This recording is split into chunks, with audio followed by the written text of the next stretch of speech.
Selamat siang pemirsa, jumpa lagi bersama saya Budi Setiawan dalam acara Suara Kristen Fundamentalis. Hari ini kita akan membahas mengenai topik harga menyatakan kebenaran. Pemirsa, pada tanggal 10 September 2025, seorang aktivis politik sayap kanan Amerika Serikat, dia juga penulis bahkan tokoh media itu Charlie Kirk, itu tewas ditembak pada saat dia melakukan audiensi mengenai LGBT di Universitas Utah ya, Valley di Orem, Utah. Nah, Charlie Kirk ini sebenarnya pada usia 18 tahun, dia juga sudah mendirikan satu organisasi namanya Turning Point USA. Ya, misinya adalah untuk mendidik, melatih, dan mengajak mahasiswa, terutama Gen Z, itu untuk kembali kepada nilai-nilai konservatif dan tidak liberal. Nah, tapi akhirnya dia terbunuh. Kepolisian Amerika menahan tersangka Tiller Robinson setelah 33 jam pembunuhan. Dan uniknya, Tiller Robinson ini juga dikenal sebagai anak dari keluarga yang rukun sebenarnya. Dan dia juga dikenal sopan pada saat dia sekolah. Tetapi mengapa dia membunuh Charlie Kirk ya? Karena pandangannya yang berbeda, yaitu mengenai gay, LGBT, aborsi, dan lain-lain. Nah, sore ini atau siang ini di studio bersama saya dengan Pak Stephen, yaitu gembala dari GRAPE, Gereja Baptis Independen Alkitabiah, dan juga rektor dari dekan dari Sekolah Tinggi Teologi GRAPE Jakarta. Selamat sore Pak Stephen. Ya, selamat sore Pak Budi. Selamat sore juga semua pendengar SKF pada hari ini yang berbahagia maupun mungkin yang nanti akan menyaksikan kita secara rekaman. Kiranya damai sejahtera Tuhan dan kebenaran Tuhan bersama dengan kita. Amin. Oke Pak, kita bincang santai aja Pak mengenai Charlie Kirk ini. Ya. Ini menjadi berita besar di Amerika bahkan di seluruh dunia. Ini kan bahwa orang mengenal beliau ini sebagai orang yang membawa atau memberitakan satu kebenaran, ya kan? Ya. Bagaimana dia menjadi menjadi orang yang menentang itu LGBT dan lain sebagainya, dan mengajak orang untuk kembali ke konservatif Alkitabiah terutama ya, seperti itu. Iya. Nah, bagaimana menurut pandangan Bapak mengenai Charlie Kirk ini? Iya, baik. Terima kasih ya, Pak. Jadi hari ini kan tanggal 21 ya, 21. Berarti tanggal 10 September itu waktu dia ditembak itu kalau saya nggak salah hari Kamis ya, hari Kamis atau ya Kamis ya, Rabu atau Kamis gitu ya. Minggu lalu, dan saya cukup lumayan kaget juga. Hari Rabu ya? Ya, hari Rabu ya. Saya lumayan kaget juga waktu berita itu muncul gitu ya, karena walaupun memang dia tokoh Amerika, kita di Indonesia, tapi sebenarnya jangkauan dia melalui media sosial, ya, melalui sampai dunia, YouTube segala macam itu memang sudah menembus kemana-mana. Memang kita kan hidup di suatu dunia yang memang sekarang arus informasi itu tidak lagi mengenal batas-batas seperti biasanya gitu ya. Apalagi dengan terutama media-media berbahasa Inggris lah gitu ya. Kalau media bahasa Indonesia ya memang rata-rata orang Indonesia dong yang bisa nikmati gitu. Tapi kalau media bahasa Inggris kan itu bahasa internasional sekarang gitu. Dan saya lumayan terkejut ya, karena sebenarnya saya sangat suka dengan Charlie Kirk ini. Ya, sangat suka dengan Charlie Kirk ini. Bukan berarti saya setuju semua tentang posisi dia atau pandangan dia, terutama secara doktrinal. Dan Charlie Kirk ini kan bukan teolog dia. Dia bukan seorang gembala sidang. Dia bukan hamba Tuhan lah, bukan seorang pengkhotbah. Ya, jadi kadang-kadang kalau saya mendengarkan penjelasan dia, mungkin ada kadang-kadang poin-poin doktrinal yang kalau saya mungkin saya akan ubah sedikit sini situ. Tapi secara umum ya, secara umum apa yang dia katakan itu sangat bagus, gitu. Ya, sangat bagus dan sangat alkitabiah begitu. Charlie Kirk kan dia juga seorang Kristen konservatif sebenarnya dia itu. Benar. Nah, maksud Bapak yang menjadi sorotan dari Charlie Kirk ini adalah karena dia bukan seorang hamba Tuhan, jemaat biasa mungkin Pak ya, benar. Yang berani memberitakan kebenaran itu, ya kan? Nah, kira-kira yang menjadi concern Pak Stephen nih, apa sih sebenarnya yang dia beritakan, kebenaran apa sih yang dia beritakan sehingga Bapak begitu menarik perhatiannya, terutama dalam hal yang ada di Alkitab? Iya, baik. Jadi memang benar tadi yang Pak Budi katakan, ya. Jadi walaupun dia bukan seorang pengkhotbah, jadi dia tidak di atas mimbar atau di gereja mana-mana, tapi yang tadi di pembukaan awal dia mendirikan suatu organisasi namanya Turning Point USA, gitu kan? Dan tujuannya adalah untuk mengubah cara pandang orang muda, gitu. Gen Z dan sebagainya, orang yang di kampus-kampus dan sebagainya, ya. Yang mana, dan menarik sekali tadi Pak Budi di awal juga, bahkan pembunuhnya ini atau yang diduga lah saat ini kan belum divonis ya, jadi masih terduga gitu ya. Tapi ya dia juga udah ngaku sih, ya dia udah ngaku, tinggal di sidang aja. Tapi penembaknya ini kan tadi Pak Budi sendiri bilang ini orang yang sebenarnya dari keluarga yang konservatif juga, begitu. Yeah. Cuman begitu dia masuk ke kuliah, dia terradikalisasi, gitu. Dan ini terjadi pada banyak sekali anak muda. Gitu kan. Saat ini ya, dia tumbuh besar di keluarga yang baik-baik, keluarga Kristen, ya orang tuanya mencoba menanamkan nilai-nilai yang baik ke mereka. Begitu mereka lepas dari rumah, mereka masuk ke kampus-kampus, lalu mereka terpapar kepada ideologi-ideologi yang radikal dan sebagainya. Ya akhirnya dia terradikalisasi, begitu. Nah ini yang dicoba karena kebanyakan universitas di Amerika itu sangat-sangat sayap kiri, gitu. Sangat-sangat radikal, sangat-sangat anti Tuhan, bebas nih.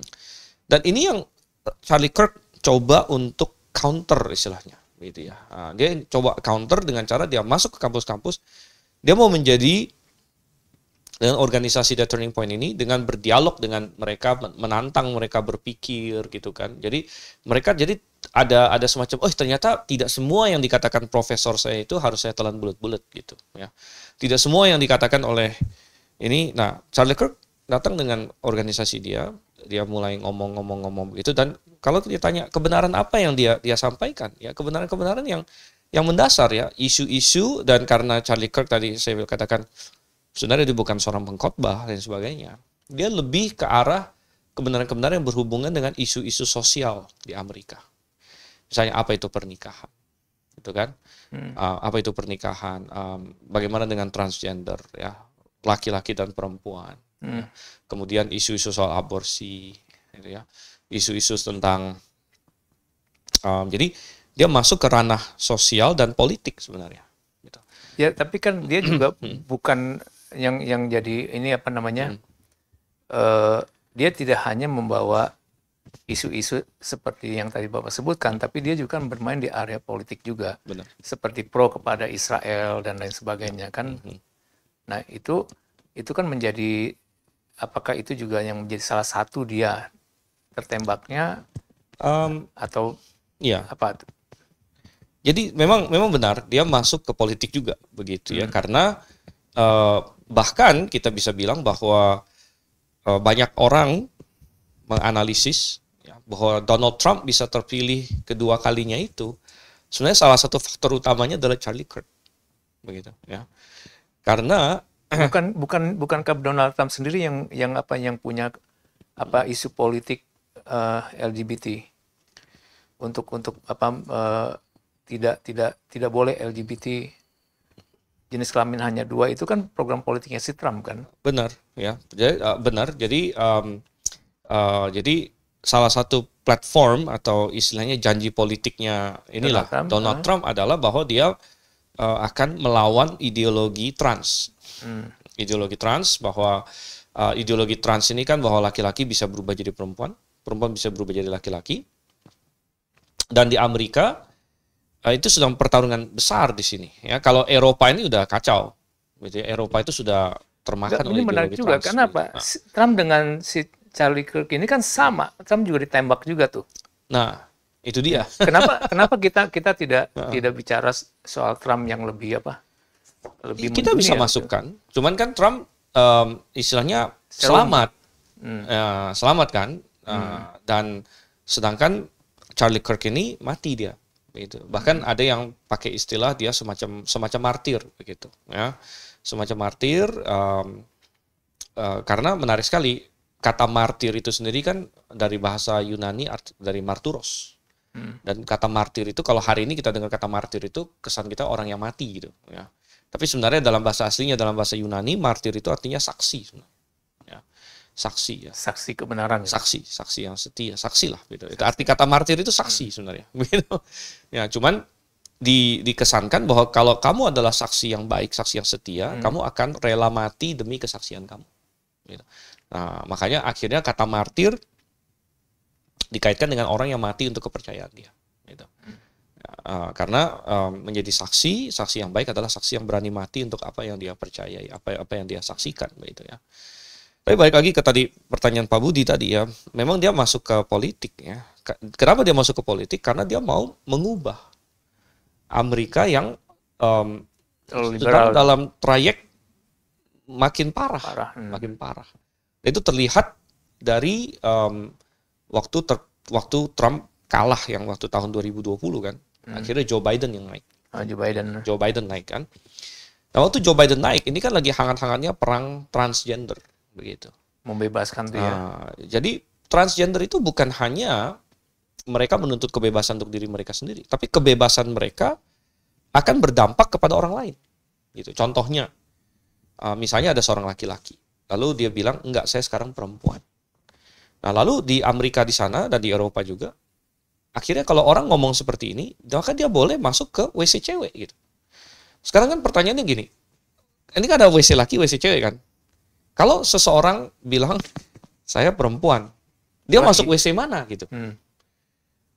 Nah, ya kalau dia memang biologis laki dan perempuan gak ada masalah.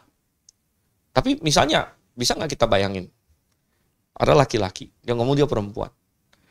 Lalu dia mau masuk WC perempuan. Tinggal dibuat aja sih WC khusus transgender. Nah, tapi kan nggak semua tempat kan punya seperti itu. Kalau memang negara itu sudah memperbolehkan.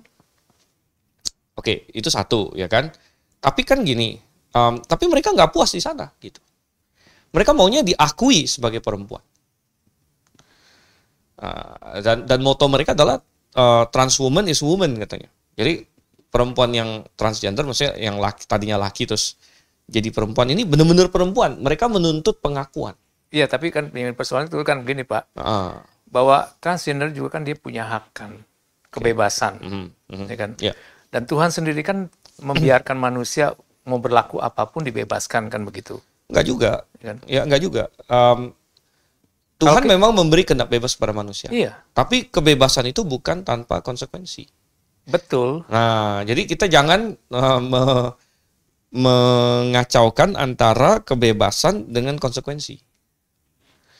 Ya, jadi contohnya begini, saya percaya kebebasan berbicara, misalnya, kebebasan mengemukakan pendapat. Yang bertanggung jawab maksudnya. Ya, tapi kebebasan mengemukakan pendapat ini bukan berarti lepas dari konsekuensi, gitu. Ya, misalnya gini, kalau ada orang maki-maki saya, gitu, ya oke, itu kebebasan kamu. Tapi ada konsekuensinya, misalnya saya nggak mau berteman sama kamu. Ya karena kamu maki-maki saya. Ini contohnya begitu kan. Jadi ada konsekuensinya. Gitu. Ada konsekuensi terhadap kebebasan itu. Dan ada suatu pepatah lagi. You have freedom. Kamu punya kebebasan, but your freedom ends where my freedom begins. Jadi maksudnya kebebasan kita itu dimulai dari. Ya tidak bisa sampai mengacaukan kebebasan orang lain. Begitu. Jadi gini, kalau ke isu WC tadi ya. Kalau misalnya kita punya istri atau kita punya seorang anak perempuan, mau nggak kita ada seorang laki-laki atau misalnya ada seorang perempuan lah, gitu kan? Mau nggak Anda seorang laki-laki yang bilang dia perempuan sekarang, lalu masuk ke WC perempuan. Gitu. Apakah kita oke dengan itu? Gitu. Nah, kan banyak orang bilang, enggak, saya tidak oke dengan itu. Saya tidak oke kalau misalnya bagi seorang perempuan bisa berkata, saya tidak oke kalau misalnya laki-laki tapi dia dress up, cosplay lah kita bilang. Dia perempuan gitu kan. Lalu saya perempuan gitu, tapi dia laki-laki misalnya. Kita tahu dia laki-laki, kelihatan kok dari mukanya laki-laki. Mungkin dia pakai wig, mungkin dia pakai baju perempuan, tapi dia laki-laki gitu. Tapi dia dengan ideologi transgender itu dia mau bilang dia perempuan di situ, ya kan? Lalu dia masuk ke WC perempuan. Nah, kalau kita bilang oke, ada kebebasan, oh dia punya hak juga, oke. Tapi di manakah hak seorang perempuan untuk bisa punya WC yang hanya perempuan saja? Gitu. Ya itu tadi saya katakan, kalau memang negara itu memperbolehkan, ya tinggal dibuatkan saja WC transgender kan seperti itu.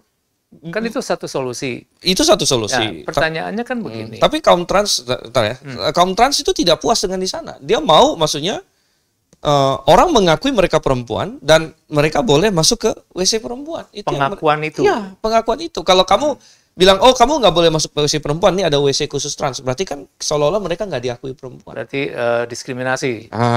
Gitu kan? Mereka maunya tetap memaksakan menjadi seorang wanita, begitu, atau Benar, laki. benar. Seperti Belum lagi dengan kegilaan ideologi yang sekarang katanya jenis kelamin atau gender itu ada banyak. Ya. Ada banyak katanya kan, bukan hanya laki-laki dan perempuan. Nanti ada apa lagi? Ada banyak lah ini. Saya aja bingung gitu kan, ada 50 sekian. Dulu saya masih ingat Facebook. Waktu Facebook mulai kan, Anda laki atau perempuan pilih. Sekarang bisa 50 pilihan gitu. Nah, jadi ideologi-ideologi ini yang mau dilawan oleh baik Donald Trump maupun Charlie Kirk. Di mana Trump akhirnya bilang, enggak, jenis kelamin hanya 2. Gitu kan? Secara politik pemerintah Amerika hanya akan mengakui jenis kelamin 2. Gitu. Makanya tadi kita balik ke fakta bahwa Trump bisa menang, ya, salah satu penyumbangnya adalah Charlie Kirk, karena Charlie Kirk selama tahun 2024 kan tahun pemilihan Amerika 2024. Selama tahun 2024 bahkan banyak tahun sebelumnya dia sudah giat sekali, hampir tiap minggu itu dia ada jalan dari ke usia 18 tadi kan. Benar dari usia 18. Lama dia menanam itu. Benar. Cuman kan maksudnya yang demi Trump ini baru-baru ini gitu kan. Pergi ke kampus-kampus segala macam, berdialog dengan mereka, dan ada orang yang pikirannya bisa agak tercerahkan gitu. Oh iya ya gitu kan. Oh iya ya. Nah, yang membenci dia juga banyak. Gitu. Yang membenci dia juga banyak karena termasuk bukan hanya si Robinson ini, tapi juga kelompok-kelompok yang Palestina juga banyak membenci dia itu. Benar ya. Tapi kalau masalah Israel ya, tadi kan Pak ada angka sedikit mengenai Israel ya. Kalau mengenai Israel, saya rasa Charlie Kirk tidak terlalu banyak berbeda dengan banyak politisi Amerika yang lain. Gitu. Iya. Banyak politisi Amerika yang lain, rata-rata terutama dari konservatif ya, mereka pro Israel memang. Gitu. Jadi nggak cuman Charlie Kirk lah begitu kan, banyak lah mereka pro Israel memang. Jadi pembunuhan Charlie Kirk itu sebenarnya isunya bukan karena dia membela Israel sebenarnya. Tidak terlalu karena itu bisa menyumbang, tapi bukan itu alasan utamanya. Tapi si pembunuhnya kan sudah menyatakan dia nggak suka dengan si Charlie Kirk karena menghalangi itu LGBT. Ya, jadi pembunuhnya ini ya benar ngaku ya, seperti itu dia. Benar, soalnya dia ngaku seperti itu karena sekarang kan mulai didalamin nih ketika dia ditangkap si Tyler Robinson itu kan. Wah, itu namanya FBI, segala macam polisi itu semua langsung dilacak nih. Apa semua histori, sejarah, sosial media dia, teman-teman dia semua diprofil, nih kayak gimana sih kok begini, dan didapatkan bahwa dia saat ini Tyler Robinson ini walaupun dia tumbuh besar di keluarga yang tadi konservatif, bahkan keluarganya kalau saya nggak salah ingat Mormon. Memang ya, tapi rukun keluarga yang tidak rukun ya, tapi ya itu Mormon ya berarti konservatif tapi tidak diselamatkan sebenarnya. Gitu kan? Nah, dia tinggal di keluarga konservatif tapi tidak benar-benar diselamatkan karena keluarganya Mormon ya. Nah, itulah ya. Tapi sekarang ini dia sedang tinggal satu rumah dengan kekasih dia yang adalah transgender. Begitu. Jadi dia lagi ada hubungan romantis dengan seorang laki-laki yang lagi berubah jadi perempuan gitu istilahnya. Jadi kelihatannya ini kan perubahan, kalau menurut keluarga dari si Robinson ini, bahwa dia juga melihat perubahan anaknya nih, heran juga melihat perubahan itu. Kayak kemungkinan dari pergaulan juga kan seperti itu si Robinson ini. Nah, yang saya ingin tanyakan gini Pak, kenapa sih harus Charlie Kirk yang menjadi pembahasan ini loh, masalah menyatakan kebenaran itu. Terus bagaimana di Indonesia? Di Indonesia juga banyak yang menyatakan kebenaran, Pak. Benar. Seperti ini. Misalnya, dari daerah-daerah ada kelompok Muslim yang dia juga menyatakan perang dengan transgender. Kan sama aja sebenarnya. Terus apa bedanya yang di lokal ini dengan yang Charlie Kirk itu? Bedanya apa? Iya, baik. Jadi, kenapa kita bahas topik ini hari ini? Ya, kita mengambil apa yang terjadi pada Charlie Kirk ini sebagai suatu pandangan gambaran. Ya, suatu gambaran. Ya, tentu Charlie Kirk bukanlah yang pertama dan bukanlah yang terakhir yang akan membayar suatu harga demi kebenaran, gitu ya. Bahkan baru-baru ini saya ada baca seseorang yang menulis artikel, dan dia mulai dengan kata-kata seperti ini, gitu ya. Nah, ini setelah Charlie Kirk ditembak ya, dia tulis satu artikel. Dia bilang begini, ada seseorang umur 30-an ya, yang hidupnya didedikasikan untuk berbicara kepada orang-orang, ya, baik sendiri-sendiri, baik berbicara kepada kelompok-kelompok, begitu kan? Dan dia menyatakan kebenaran kepada mereka dan membuat mereka sangat membenci dia karena dia tidak berkompromi, begitu ya. Dan akhirnya ada yang saking bencinya kepada dia membunuh dia, begitu. Nah, dan ini artikelnya ditulis tidak lama setelah Charlie Kirk mati dibunuh, gitu ya. Tapi plot twistnya adalah kemudian habis itu dia bilang orang yang saya maksud adalah Yesus Kristus. Orang yang saya maksud adalah Yesus Kristus. Ya, orang berumur 30-an tahun mendedikasikan hidupnya untuk berbicara dengan orang-orang, baik sendiri-sendiri, baik kelompok-kelompok, menyatakan kebenaran pada mereka tanpa kompromi, membuat banyak orang membenci dia. Dan akhirnya ada yang saking bencinya membunuh dia, gitu kan? Dan itu Yesus Kristus. Gitu. Kembali ke itu Yesus Kristus. Gitu. Jadi makanya saya bilang Charlie Kirk bukanlah orang pertama yang membayar suatu harga demi kebenaran, dan juga bukan akan menjadi orang terakhir, gitu ya. Selama kita masih ada di dunia ini, selama dunia ini pasti. Makanya topik ini saya bahas karena tidak akan berhenti di Charlie Kirk. Tidak mulai di Charlie Kirk, ya, tidak akan berhenti di Charlie Kirk, gitu. Yesus Kristus adalah contoh teladan murni kita lah, begitu ya. Karena titel Yesus di dalam Alkitab adalah dialah saksi yang setia, gitu kan. Di Wahyu 3 ayat 14 dikatakan dia adalah amin, ya, saksi yang setia dan lain sebagainya. Dan saya ingin memakai ini sebenarnya untuk menjadi suatu perenungan bagi kita, ya memang bagaimana dengan semua orang lain gitu, termasuk kita yang di Indonesia di sini, gitu. Termasuk kita yang di Indonesia di sini, bahwa banyak orang ya yang demi banyak orang sudah dilatih gitu untuk tidak mengatakan kebenaran, gitu ya. Sebenarnya bukan tidak ingin menyatakan kebenaran di Indonesia, Pak. Ya. Tetapi persoalannya adalah hukum yang tidak kondusif juga untuk minoritas. Itu dia. Sebagai contoh misalnya, kalau misalnya dalam soal keagamaan, agama sebelah boleh membicarakan masalah utak-atik Alkitab kita. Ya. Tapi ketika kita senggol sedikit, itu udah masuk penistaan. Contoh Ahok. Benar. Hanya soal bicara seperti itu aja kan sudah kena tuh. Ya. Yang kedua, yang paling menghambat banget itu adalah yang bikin rusuh. Sebenarnya adalah SKB 2 Menteri. Kita tahu bahwa SKB 2 Menteri adalah wewenang Presiden. Nggak perlu, kalau mau dibubarkan itu Pak, dicabut, itu nggak perlu persetujuan DPR Pak. Karena Presiden punya wewenang. Yang maksudnya yang tentang itu kan menjadi masalah juga. Tentang IMB itu atau apa? Tentang ya izin gereja dan sebagainya. Itu hanya membuat rusuh. Kita kebebasan. 2 menteri apa 3 menteri? 3 menteri. 2 menteri. Dulu 3 menteri kan. Oh, dulu 3 menteri. Nah, itu yang saya katakan tadi. Setingkat menteri aja Presiden nggak bisa. Kenapa? Kan itu kan. Karena ada cost politik di situ, Pak. Nah, makanya jadi bukannya orang Kristen mungkin nggak mau membicarakan kebenaran, tetapi hambatan-hambatan itu yang ada tuh. Nggak ada kemauan politik sama sekali kan dari presidennya. Baik. Nah, lalu bagaimana yang kita inginkan, bagaimana nih sikap enggak, ini aja dah di jemaat dah.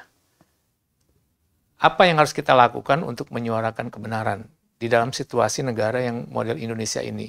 Iya. Nah, apa yang harus kita lakukan? Keberanian apa? Iya. Nah, ini makanya begini, ya bagus sekali nih yang Pak Budi tarik di sini ya, bahwa kita memang mau tidak mau ya sedikit membanding-bandingkan situasi di Amerika dengan Indonesia yang berbeda. Ya, berbeda. Gitu kan? Berbeda. Tetapi perbandingan itu bagus. Gitu. Karena perbandingan itu membuat orang bertanya, kenapa berbeda, ya kan? Kemudian adakah yang lebih bagus, gitu kan? Ataukah sama-sama bagus, atau gimana? Nah, saya nggak ngomongin hal-hal lain, tapi saya ngomongin masalah budaya dan kepastian hukum untuk kebebasan berpendapat, gitu misalnya. Kebebasan berpendapat. Ini di Amerika dengan Indonesia ini jauh sekali. Jauh sekali. Ya, jauh sekali, gitu kan? Di mana di Amerika ya mungkin satu-satunya negara di dunia, gitu kan? Di mana di constitution mereka, undang-undang dasar mereka, ya, itu ditulis dengan sangat tegas bahwa setiap warga negara itu punya kebebasan mengutarakan pendapat. Di Indonesia juga sama, Pak, undang-undangnya dijamin. Dijamin juga. Benar, ya, tapi pengertiannya berbeda, begitu. Nah, tapi prakteknya beda. Prakteknya berbeda, begitu kan? Prakteknya berbeda, begitu. Ya, nah, oleh karena itu, begitu ya.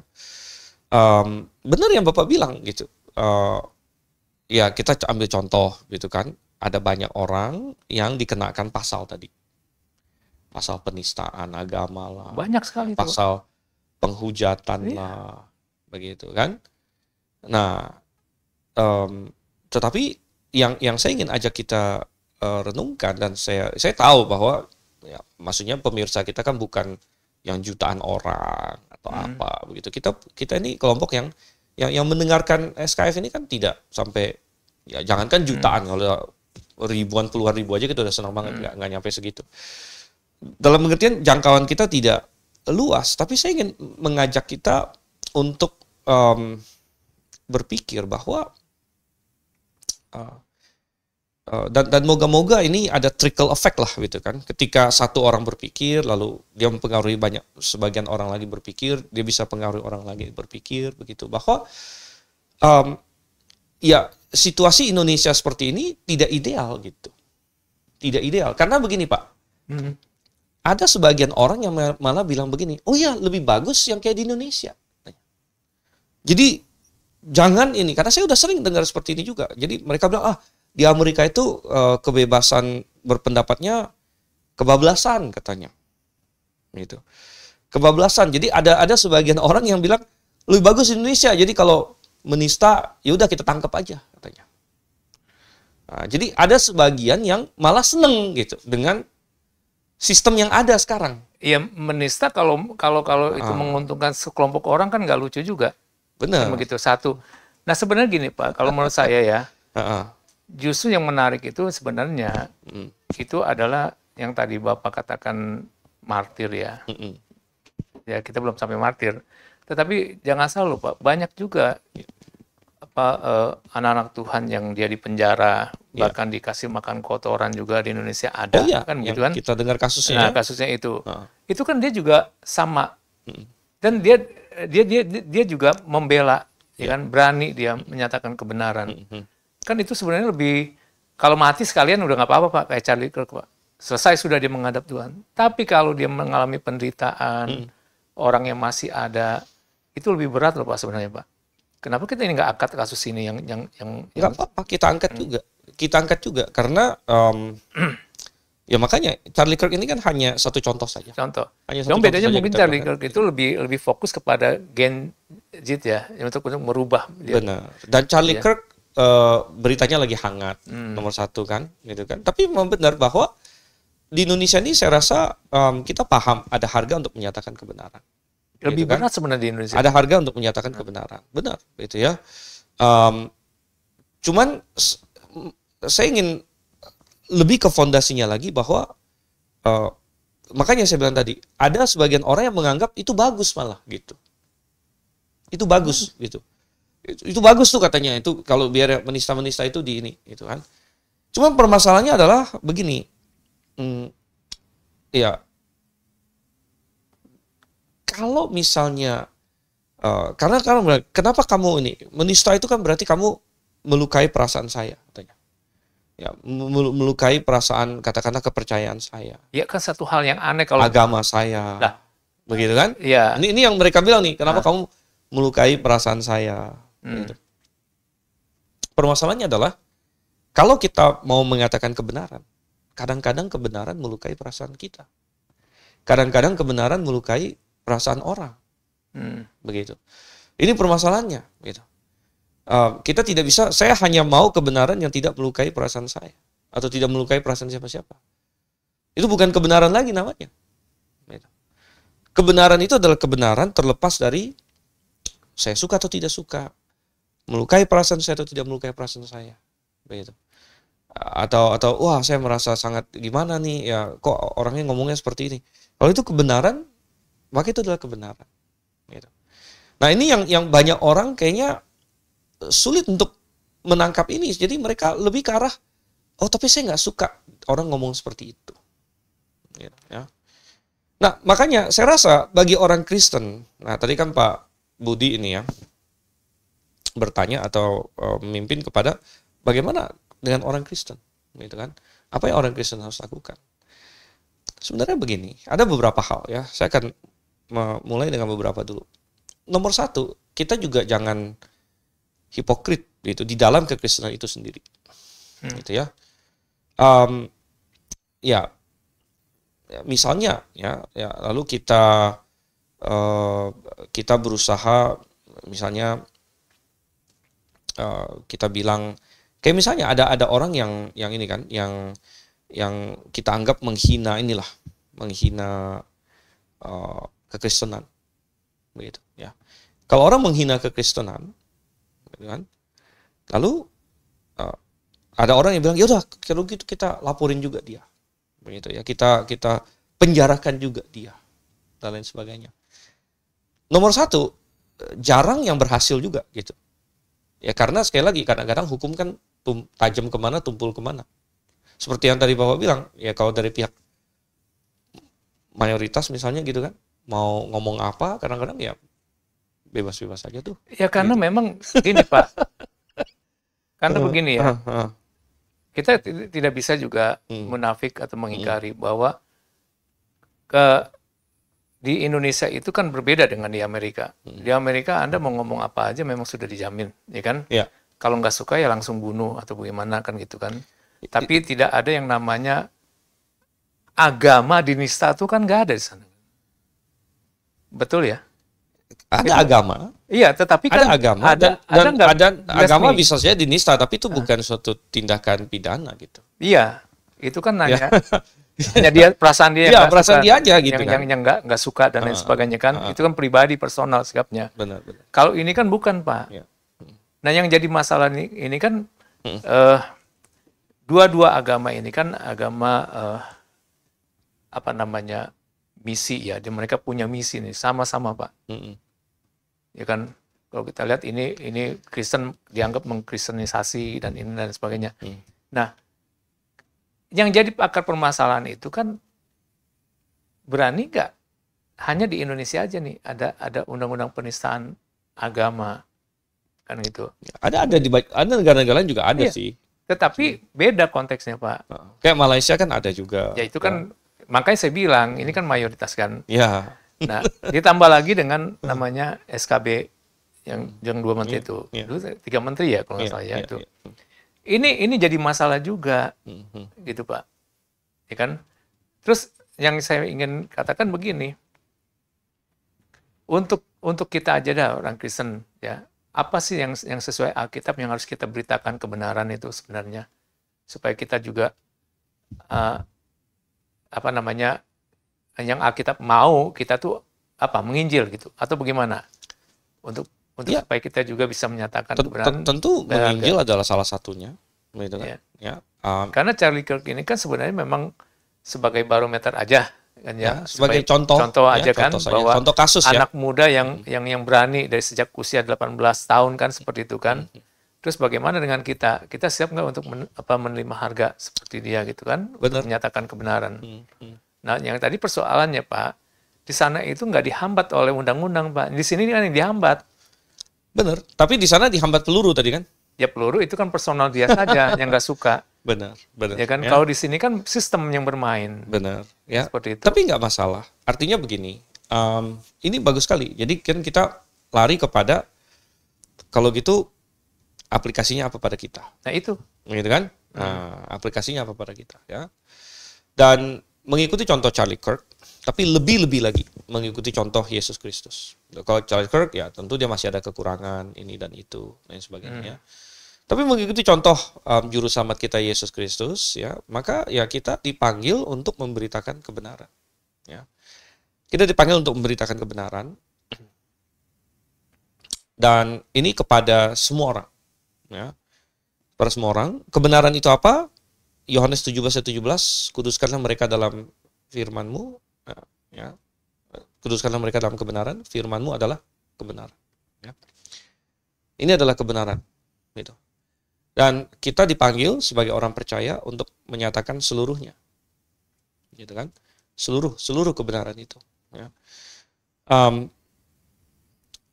Amanat agung adalah supaya kita membaptis, menjadikan segala bangsa murid, membaptis mereka, kemudian mengajarkan mereka segala sesuatu yang Tuhan perintahkan. Nah, tentu itu dimulai dengan Injil, ya, supaya orang diselamatkan, tapi tidak stop pada masalah keselamatan. Ya. Dia harus berlanjut lagi kepada keseluruhan firman Tuhan. Gitu. Jadi tentu ya, aplikasinya pada kita ya banyak begitu. Ya, yang nomor satu kita memang kita terus menginjil. Ya, kita terus menginjil, kita terus menyatakan kebenaran. Sambil diingatkan bahwa kadang-kadang ada harga yang harus dibayar, tapi it's okay gitu. Ya, it's okay. Ya, artinya ya, kita dipanggil untuk itu. Ya. Kita dipanggil untuk itu, kita dipanggil untuk menyatakan kebenaran sekalipun sulit, ya, sekalipun ada harga yang harus dibayar. Ya. Dan harga ini macam-macam. Kalau Charlie Kirk ini kan ekstrim.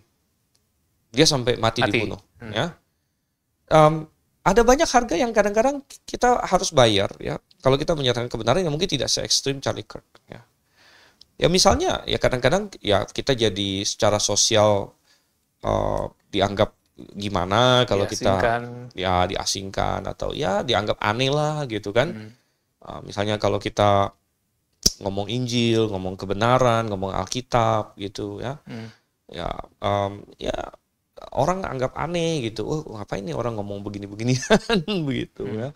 Jadi kita cari-cari kesempatan ya. Saya sebagai hamba Tuhan, kadang kalau saya di suatu event atau apa gitu, saya cari kesempatan gimana mau ngomong sama orang, mikir terus gitu ya, gimana cara mendekati orang gitu kan, terus ngomong ya, mungkin ada orang yang merasa aneh gitu. Saya pernah satu kali di pesawat, ya, pas lagi di pesawat saya duduk di samping sebelah orang, terus saya mulai ngomong Injil sama dia gitu kan.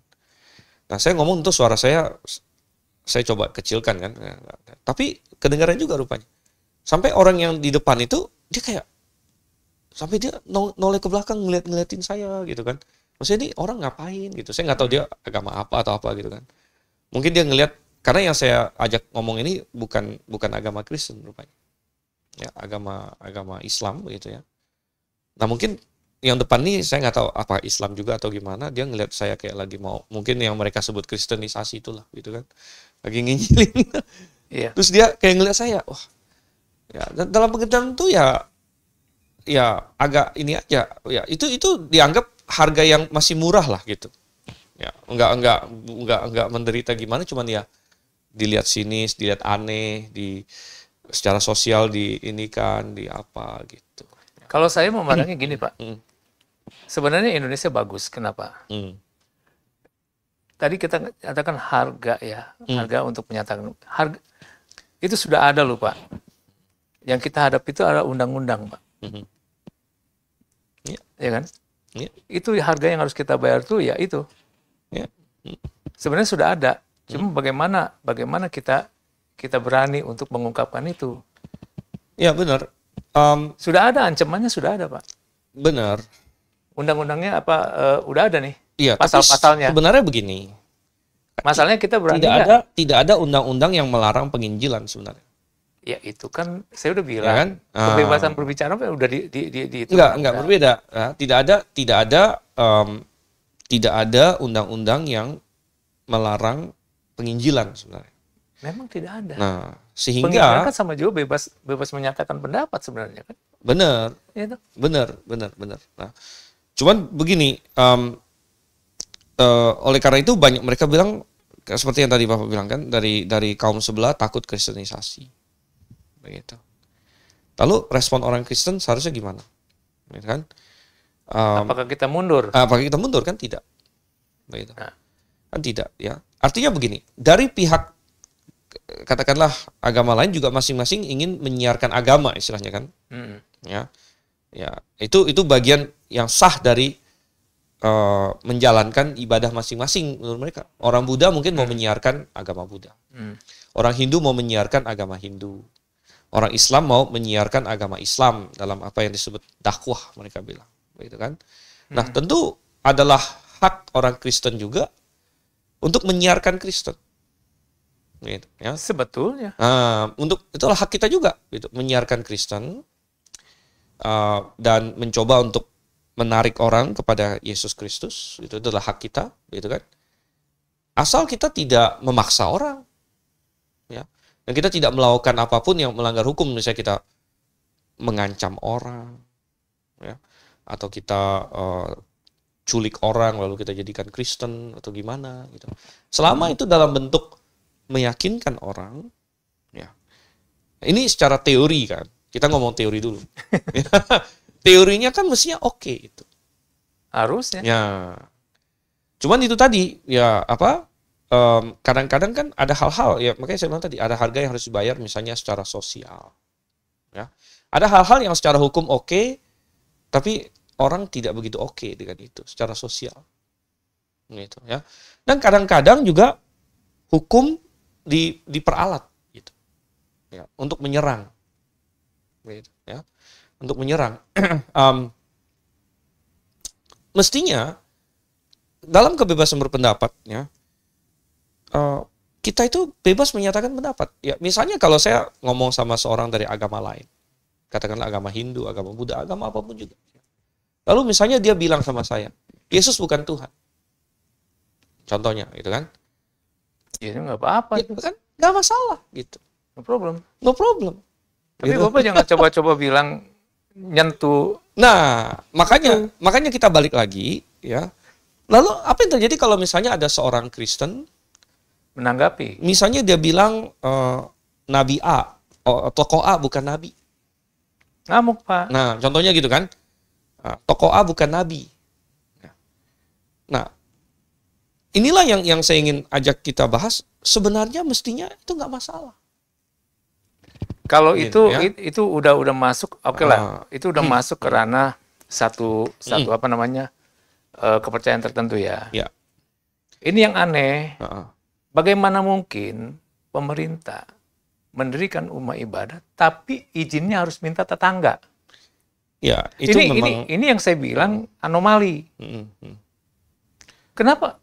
Kalau kita minta izin sekian puluh tetangga, kalau mereka nggak setuju, Ya. nah, ini satu aturan apa ya? Aturan hukum yang aneh, Iya. gitu kan? Benar. Saya Bahkan setuju. ada lucu lagi, izin semua sudah dapat. Kemarin kejadian, misalnya kita ambil satu contoh di Solo, izin sudah dapat, semua sudah dapat. Tapi karena ini ancaman satu akidah, bisa dibubarkan tuh, Pak. Makanya saya katakan tadi, di Indonesia itu sebenarnya pantangannya lebih sulit. Kenapa? Karena yang kita hadapi sebenarnya ini adalah kemauan politik dari pemimpin kita ini. Mau nggak dia? Politik di Indonesia ini kan masih sifatnya itu sangat populisme, Pak. Presidennya sendiri nih, kalau dia berani aja mencabut nih, yang memang wewenang dia. Benar. Selesai sudah loh, Pak. Iya. Karena ini masalah populisme. Makanya tadi ada suatu kos politik di situ. Kan? Suatu kos politik yang mereka tidak mau tanggung begitu. Mereka tidak mau tanggung. Padahal memang benar seperti yang Bapak katakan. Oke lah. Kalau izin tetangga kanan kiri itu saya masih anggap normal. Intinya gini, tidak boleh nggak akan terbentuk rumah ibadah, Pak. Bukan begini, Pak. Tidak boleh lebih sulit daripada katakanlah buka restoran gitu. Oh, di sini panti pijit lebih gampang, mudah buka. Ya, makanya mestinya nggak boleh. Karena begini, kalau orang buka restoran, tetap ada tetap ada ini sih, tetap ada kasih tahu kanan kiri. Ya, kanan kiri doang, nggak sampai 70. Undang-undang gangguan tuh. Ya, gangguan HO dan lain sebagainya. Kalau ada gitu apa-apa segala macam. Nah, kalau misalnya rumah pertemuan, ya standar begitu itu masih normal, ya masih normal, ya. Tetapi yang di Indonesia ini kan sudah tidak normal, gitu. Karena syaratnya bukan hanya kanan kiri, tapi harus sekian puluh dan itu pun harus dari yang agamanya berbeda. Nah, itu dia. Ya kan? Itu yang jadi persoalan. Nah, jadi memang itu bermasalah, gitu ya. Tetapi saya rasa justru itu semua ya merupakan pengasah-pengasah iman kita gitu sebagai orang Kristen. Yang saya perhatikan begini, nggak usah kita berbicara masalah kebenaran yang dalam Alkitab.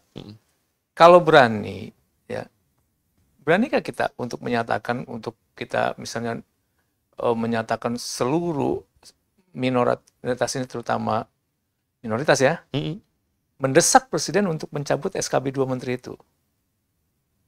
Itu aja. Waktu itu saya masih ingat. Menyatakan kebenaran, kan kita kan kebenaran nih kan? Ya, saya masih ingat. Banyak tahun yang lalu kan sempat ada petisi yang namanya change.org segala macam. Ya, ya, tapi enggak. Minta. Itu saya tanda tangan berkali-kali itu. Enggak bisa, Pak. Malah saya sumbang juga di situ. Kan di situ kan? Tapi ya enggak. Sekali lagi enggak apa-apa begitu ya. Nah, kembali ke masalah orang Kristen ya. Lalu begini. Makanya saya bilang, kadang-kadang, tadi kan kita banyak ngomong situasi Indonesia, lalu antar agama, dan sebagainya. Tapi saya ajak kita coba lihat di dalam kekristenan itu sendiri. Gitu ya. Di dalam kekristenan itu sendiri, berapa sering misalnya saya mendapatkan, ya, ketika saya ngomong suatu kebenaran doktrinal, atau lain sebagainya, ada orang yang selalu bilang, kamu nggak boleh ngomong seperti itu, karena itu menyalahkan orang lain. Misalnya, gitu kan. Nah, kamu nggak boleh ngomong seperti itu karena itu menghakimi orang.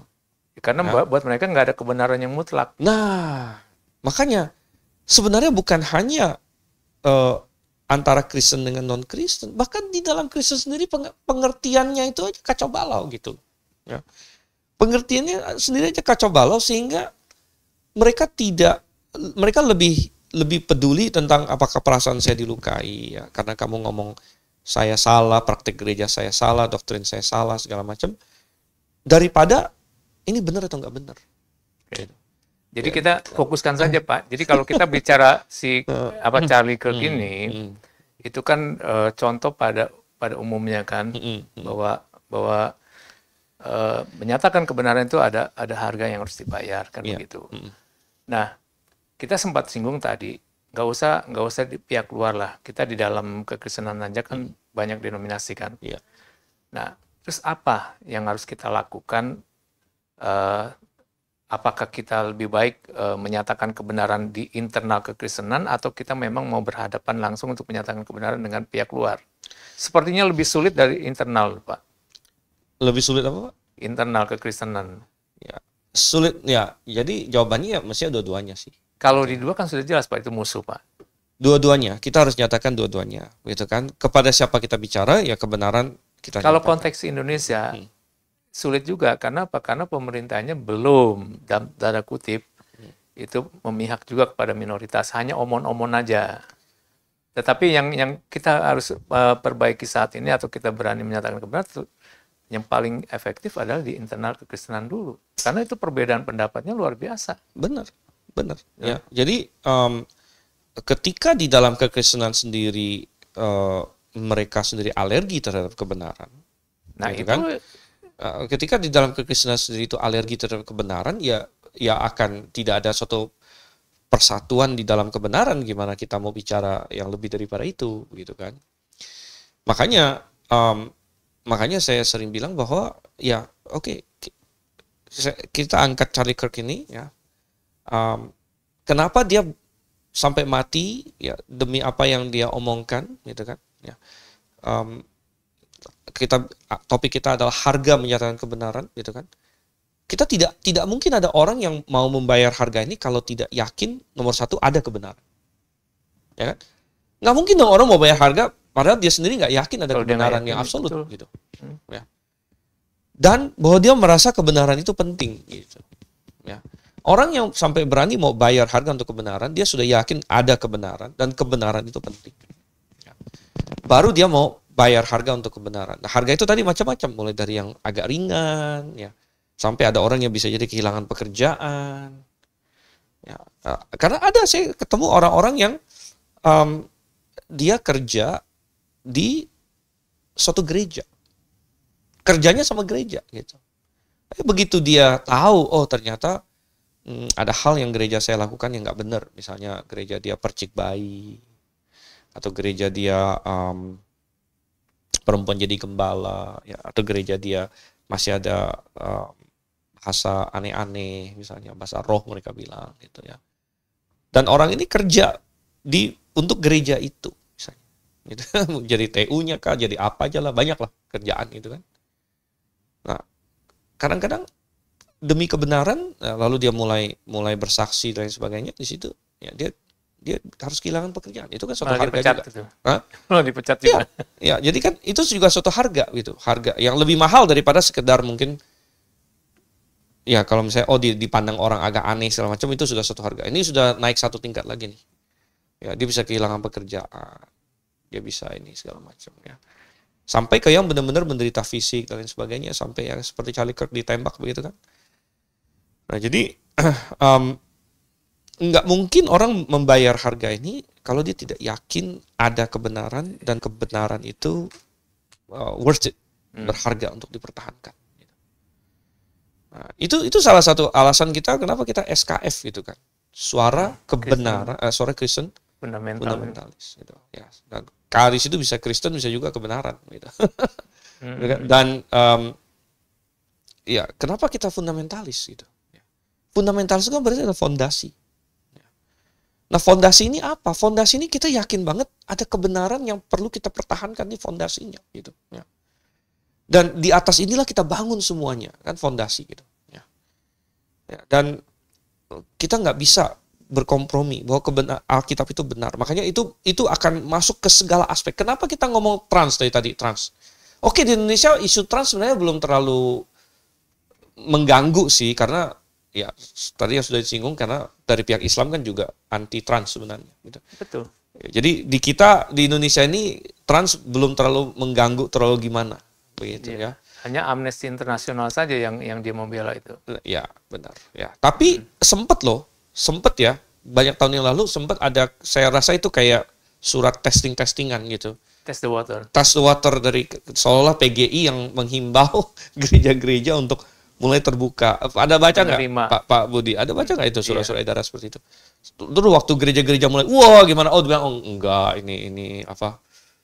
Enggak bener nih surat nih semacam. Jadi kalau feeling saya itu kayak test the water lah, test the water nih reaksinya gimana gitu kan?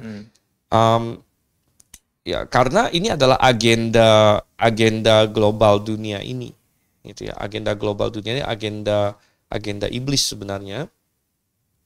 Ya, dan tapi saya bilang tadi, kebenaran itu akan menyentuh segenap sendi-sendi kehidupan. Karena tadi masalah laki-laki perempuan itu kan sangat mendasar sekali. Ya. Sekarang saya mau tanya, masalah macam-macam lagi yang lain. Ada nggak di Alkitab menyatakan bahwa LGBT ini memang harus ada akhir zaman?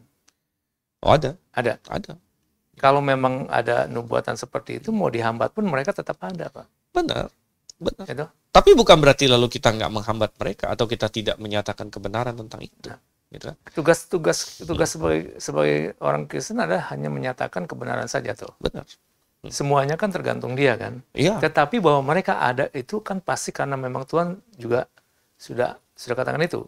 mereka ada karena mereka memilih kejahatan, ya. Tapi Tuhan sudah tahu dan Tuhan sudah nubuatkan. Makanya di dalam Lukas dikatakan pada saat kedatangan Anak Manusia akan seperti pada zaman Lot. Jadi mau dihambat, mau dilarang, tetap mereka pasti akan ada. Mereka pasti akan ada.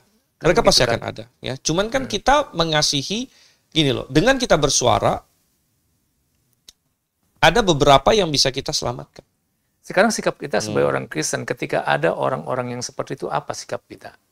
Kita menyatakan kebenaran kepada mereka dengan kasih. Dengan kasih. Dengan kasih. Apakah kita membenci mereka? Tidak. Kita tidak membenci mereka. Kita membenci dosa mereka. Dosanya. Kita membenci dosa mereka. Tetapi hak-hak mereka tetap diituin. Oh iya, tentu kita tidak lalu membunuh mereka. Salah satu hak itu kan hak untuk kehidupan. Misalnya kan. Ya. Tapi tidak ada hak misalnya gini. Kita menolak mereka kalau mereka bilang saya punya hak untuk menikah misalnya. Misalnya pernikahan gay nih. Ya ke gereja menolak. Ya menolak. Kita bilang enggak. Yang kamu mau enggak itu bukan. Kamu mau duduk berdua di bangku sih nggak masalah, ya kan? Nggak ada orang larang kamu duduk berdua. Tapi kalau kamu bilang saya sekarang suami dan suami gitu, atau istri dengan istri, ya bilang enggak, sorry, itu sebenarnya kalau kita mau bicara masalah seperti itu Pak, keberadaan gay segala macam, itu kan sebenarnya panjang tuh. benar, Ya kan? benar. Tetapi kan dalam konteks ini kita hanya ingin mengatakan bahwa karena waktu juga Pak, membatasi ya. Karena dengan peristiwa Charlie Kirk ini kan sebenarnya kita diingatkan ya bahwa jika kita menyatakan satu kebenaran pasti ada harga yang harus dibayar. Dan orang Indonesia itu sebenarnya sudah dihadapkan tuh pada hukumnya tuh. Pedangnya sudah ada tuh. Charlie Kirk nggak ada Pak. Tapi ternyata kena juga dia kan? Iya. Dia nggak ada, dia hanya dendam pribadi aja, kesel gitu kan. Tapi di Indonesia beda. Justru Indonesia itu lebih berat karena memang udah ada ini kalau kamu begini ini nih udah dipasang tuh, kan? Maka itu lebih berat itu apa namanya untuk kekristenan di Indonesia. Nah sebagai penutup saya ingin Pak Stephen memberikan closing statement. Kira-kira apa yang menjadi concern kita atau nasihat-nasihat apa yang bisa diberikan kepada pemirsa SKIP ini? Iya, baik. Sesudah kita bicara ya sekitar 1 jam gitu. Ya intinya Charlie Kirk ini kan suatu peristiwa yang terjadi, gitu ya. Dan peristiwa ini hanya mengingatkan kita bahwa ternyata memang kejahatan ada di dunia ini, ya kan? Dan ternyata memang ada harga yang harus dibayar untuk menyatakan kebenaran seringkalinya, gitu ya. Namun janganlah ini malah membuat kita ketakutan. Jadi ada orang yang melihat Charlie Kirk ditembak, akhirnya malah berkata, oh jangan sampai itu terjadi pada saya, jangan sampai atau kasus-kasus di Indonesia lainnya, gitu kan? Ada orang yang dipenjara karena ini, ada orang yang jangan sampai itu terjadi pada saya, gitu. Tidak, ya. Makanya saya bilang tadi, Charlie Kirk ini hanya satu contoh. Yang paling utama yang menjadi teladan kita adalah Yesus Kristus. Gitu. Yesus Kristus mati di kayu salib karena kesaksian dia. Karena kebenaran yang dia sampaikan. Apakah kita akan berkata, jangan sampai saya seperti Yesus Kristus? Kan nggak mungkin. Justru kita sebagai orang Kristen harus berkata, saya harus seperti Yesus Kristus. Nah, tidak semua kita akan dipanggil Tuhan untuk mati di atas kayu salib. Ya. Walaupun rasul-rasul ada sebagian yang mati di salib juga. Tapi tidak kita semua dipanggil untuk mati di atas kayu salib. Itu terserah Tuhan lah. Begitu. Tapi kita bisa menjadi seperti Yesus. Dan Charlie Kirk adalah salah satu orang yang mencontoh juru selamat dia. Begitu kan? Dimana kita menyatakan kebenaran, ya, dan kita siap, ya, untuk menerima konsekuensinya, ya, karena kita yakin kebenaran itu ada dan kebenaran itu berharga dan patut untuk diperjuangkan. Saya rasa itu saja. Baik pemirsa, demikian perbincangan kita mengenai tokoh Charlie Kirk, ya, yang terbunuh karena pandangan-pandangan yang membela kebenaran dan berani mengambil resiko yaitu kematian. Nah, bagaimana dengan Anda sebagai anak-anak Tuhan? Adakah kerinduan untuk memperjuangkan kebenaran Alkitab dengan berbagai resiko yang ada? Biarlah perbincangan ini membangkitkan semangat kita semua untuk bekerja lebih giat untuk Kristus. Sampai jumpa dan Maranatha.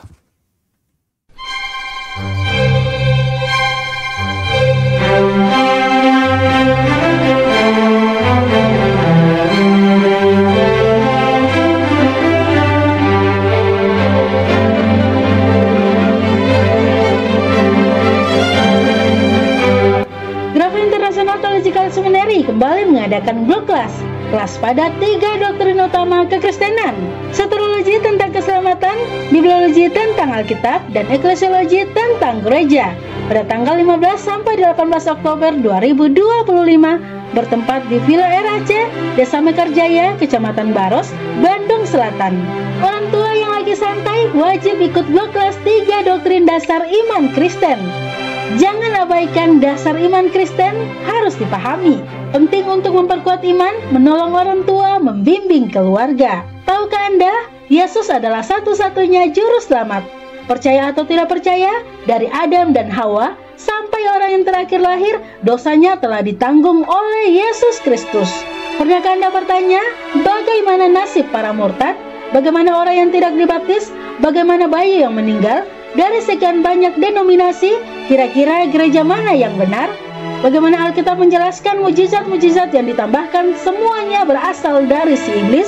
Bagaimana dengan tanggal 25 Desember, 1001 wajah Yesus di kalender, dan Isa Al-Masih yang tidak ada dalam catatan Alkitab? Semua pertanyaan-pertanyaan ini akan dijawab oleh Dr. Sentoliau berdasarkan Alkitab dan akal sehat. Dr. Sentoliau adalah rektor dari 2 STT, yaitu Grace International Theological Seminary dan Remnant International Theological Seminary. Beliau menyelesaikan 2 doktor bidang teologi di 2 seminari USA, menguasai bahasa Ibrani dan Yunani, editor Buletin Pedang Roh yang sudah terbit 122 edisi. Beliau ikut mendirikan dan membangun lebih 60 gereja lokal, menulis 44 buku, dan berbicara lebih 250 seminar dan blog kelas. Beliau juga telah mengeksegesi kitab Perjanjian Baru 1 pasal 1 jam di radio berita klasik, berdebat dengan berbagai kalangan mempertahankan kebenaran Alkitab, bahkan sampai di dalam masjid dan pesantren. Untuk informasi dan pendaftaran konsumsi dan penginapan di 0897 972 8557 atau di 0813 1586 3518. Kuota terbatas hanya 70 peserta. Ayo buruan daftarkan diri Anda.